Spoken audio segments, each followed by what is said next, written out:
everyone, and welcome to the channel. Today I bring you to this empty parking lot by some old tire marks of mine because we're here to talk about some tires.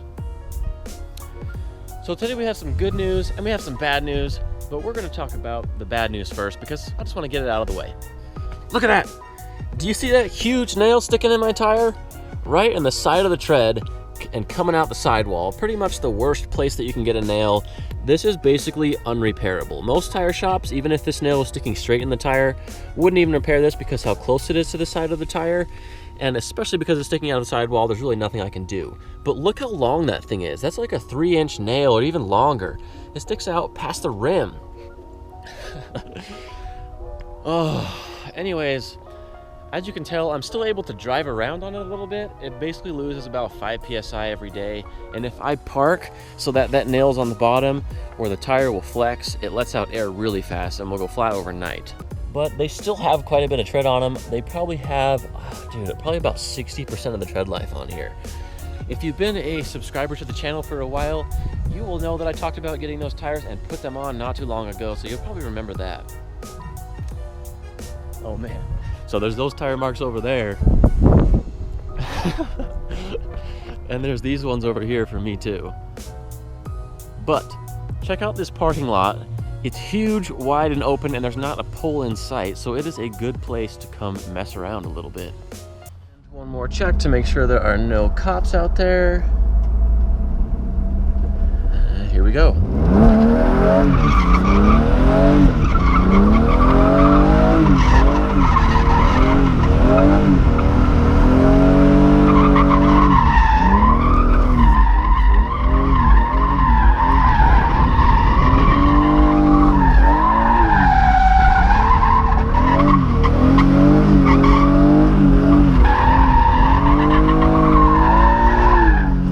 Oh my gosh, hold on, I gotta show you guys this.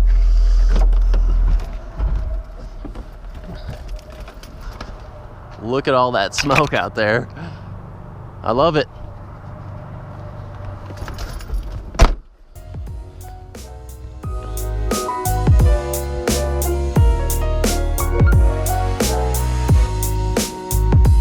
So, now that we got the bad news out of the way, what could be the good news? Well, basically, I'm going to use this opportunity to switch up my setup a little bit between the front and the back. So for those of you that don't know, the rims that are on this car are called the Contours. So the fronts are 17 by 7.5 and the rears are 17 by 8.5. So they're an inch wider in the rear. And previously, I have tried taking those wheels and sticking them up front and taking the back ones and putting them in the back. Those tires right now are 245s and those are 235s, and the 245s were just too fat and they were hitting the coilovers so that I couldn't even roll. Luckily I looked at it before I tried to, or that could have messed some stuff up, but it just wouldn't work. So what I've decided that we are going to do is, I brought this one tire just so that I could show you guys what I ended up picking up. Now these are the Achilles 2233. I basically just want to try all the Achilles tires because they're cheap, they do grip pretty good. Now as far as switching up the setup, let's talk about what's on the car right now. So it's an inch wider in the back than in the front as far as the rims go. Now for the tire sizes I'm running right now, these are Nitto NT05s, they're 235 4017s, and these Achilles that I have back here right now are 245 4017s. So they're a 235 to a 245. And what I want to do is take those wider wheels that are in the back and stick them in the front, and the skinnier wheels that are in the front and put them in the back. Why do I want to do that? Because less grip in the back means more sliding, which means more fun. Right now, it's pretty easy to get the car to slide around, but I want it to be easier. I don't want to have to go as fast. I just want the car to be more tail happy and more fun. So what I'm going to do is keep these 235s up front instead of the 245s on those wheels. And so maybe that smaller tire size will give a little bit of stretch, a little bit more clearance so that it won't hit that strut. But just in case that still has some clearance problems, I did pick up some spacers. So I have some 5mm spacers that I'm going to put in the front and some 10mm spacers I'm going to put in the back. I need wider spacers in the back because those 7.5-inch wide wheels, when you put them back there, they do sit in quite a bit. And having a big gap between your tire and your fender just doesn't look that good to me. I haven't done too much for fitment yet, besides just lowering the car on the coilovers, now I really want to get the fitment to be further out a little bit more and a little more aggressive that way. I think it looks a lot better. The coilovers that I have, the Megan Spec RS coilovers, the way that they're sitting, so you can see, these are pushed over, so it brings the coilover in and gives you some negative camber. Just comparing this to other cars that I've had, I think there is about 3 degrees, probably 2.5 to 3 degrees of negative camber here. And when I did that, it made an even bigger space between the tire here. When I put those wider wheels on here before, it made the fitment pretty good with the 245s on the outside. So I think with the 235s and the 5mm, it's gonna end up being perfect. So right now, just in case any of you are thinking about doing the same thing with putting the wider wheels in the front and the skinnier ones in the back to make it easier to cause some mischief, let's go ahead and get some shots of the fitment so that we can do some before and after, and you guys can see the difference that this setup is gonna make.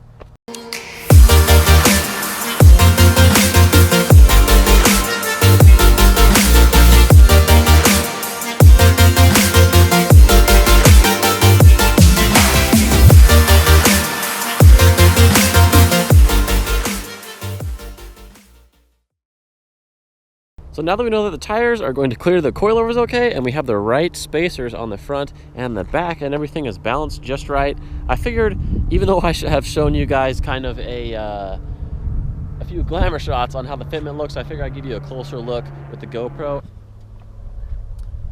Oh yeah. As I mentioned before, I have camber in the front. If I didn't have any, these wheels definitely wouldn't fit with the spacers and everything that I have done with them. If I didn't have that 3 degrees or so, I'm pretty sure that the tires would be hitting the fender. I also have the dampening of my coilover set pretty stiff. Now, if we look at the back, it probably could stick out a bit further. I could probably work with, these are 10mm spacers. I probably could get 12 and I wouldn't have to roll my fender still. But if you can tell, I have a little bit of negative camber in the rear. That negative camber I think is at about a degree, as I mentioned before, maybe 1.5 degrees. I'm going to dial that out so that I get better wear on my tires. By dialing out that camber, it should help to bring the well, the bottom will go in, so it should help to bring that angle more out to take up some of that space. Man, I just can't get enough of this thing. I just keep staring at the wheels and the fitment, especially because it's been bugging me for so long, and now I finally have it taken care of, and it looks awesome. Man, I love too, it makes the tires look so much more meaty and aggressive when they're sticking out of the fender and the bumper at the bottom from the negative camber and the more aggressive fitment. Oh yeah, now as far as the tires go, I haven't really given you guys an impression on that yet. Neither have I given you an impression on the driving, but don't worry. A little rip through the canyon is coming up, and I'm going to let you guys know if I can even tell any difference in performance between the tires, and especially between the new fitment and the grip differences. I'm thinking I'm going to feel something.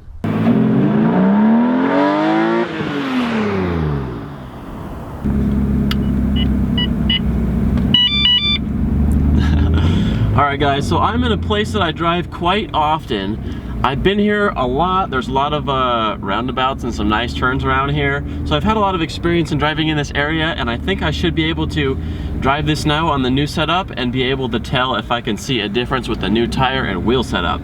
So let's drive around for a little bit.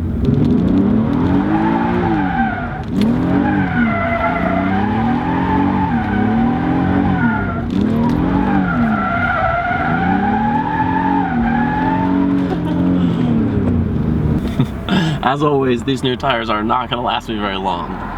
So we're not going to be driving through any canyons today. I just wanted to do a little bit of a shorter drive. One thing I can tell for sure is that the track is wider.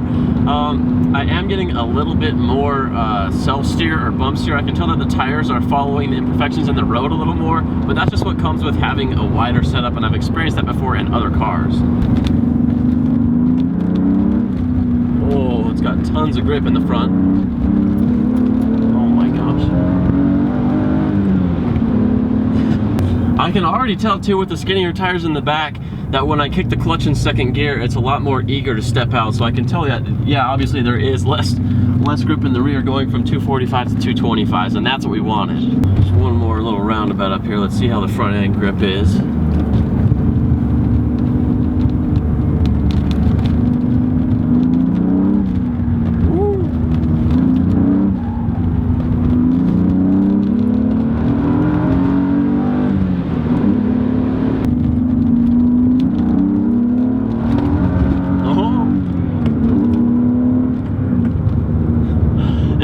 less prone to understeer and more prone to oversteer, I can tell as well.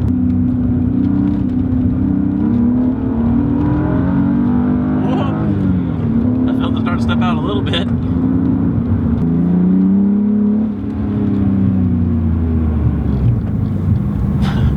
Now, I obviously did not want the car to just be crazy with oversteer and not have any stability and grip because I don't want to crash it.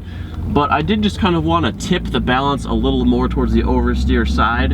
And I think that we have done a good job with this setup the way that things are now to put it just about exactly where I want it. Oh yeah. So, if you have been considering switching your wider wheels in the back to in the front and the skinnier ones in the front to the back, I think I'd recommend it if you're wanting the same type of benefits that I was looking for. Maybe it's a downside for the type of driving that you want to do, but for what I like to do with this car, it definitely was a plus. Hopefully this video was informative enough to you to show you kind of the fitment that you can expect between the wheels, the tires, and the fenders with all those sizes and the spacers and things like that. If you have any questions, you can go ahead and as always leave them in the comments below, and I read every single one of them. I usually try to answer every single one of them, and I want to thank you guys for joining me today for another episode of Treats on the Streets.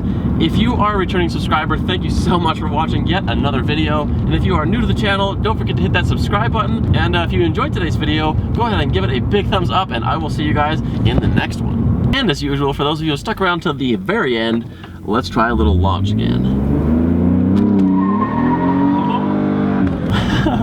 I can tell that with those skinnier tires, I don't have as much grip with the launches as I used to have, but it kind of makes it fun.